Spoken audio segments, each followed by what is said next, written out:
নমস্কার বন্ধুরা, সবাই কেমন আছো? আশা করি ভালো আছো, আমিও ভালো আছি। আজকে সকালবেলা ঘুম থেকে উঠে আমি আর আমার দুই মেয়ে কি কাজ করলাম চলো একটু তোমাদের সঙ্গে শেয়ার করি।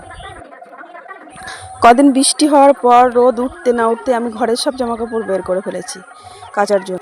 আমি সব জামাকাপড়গুলো বের করে ভিজিয়ে ফেললাম।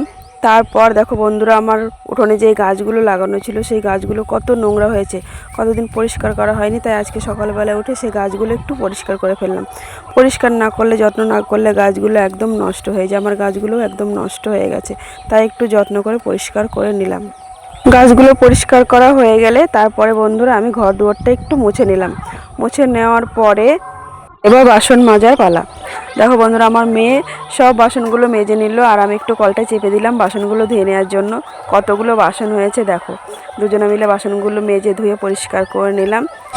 বাসনগুলো মাজা দেওয়া হয়ে গেলে বন্ধুরা তারপরে একটু আমরা চা বানিয়ে চা খেয়ে নেব। তারপর আবার জামা কাপড় কাচার পালা।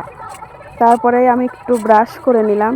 ব্রাশ করে নেওয়ার পরে আমার ছোটো মেয়ে একটু চা বানিয়ে দিল। চা মুড়িটা খেয়ে এবার আমি কাচতে যাব। তখন বড় মেয়ে বলল যে মা, তোমাকে কাচতে হবে না, আমি আর বোনু মিলে কেচে নিচ্ছি, তুমি তাহলে একটু রান্নাটা করে নাও, তাহলে তাড়াতাড়ি করে খেতে পারবো। একজনা কেচে দিল আর একজনা মেলে দিল ছাদের উপর। তবে এই ছাদটা কিন্তু আমাদের না বন্ধুরা, পাশের বাড়ির ছাদ। আমার রান্না কমপ্লিট হয়ে গেল। তোমরা ভিডিওটি ভালো লাগলে একটি লাইক করে দিও।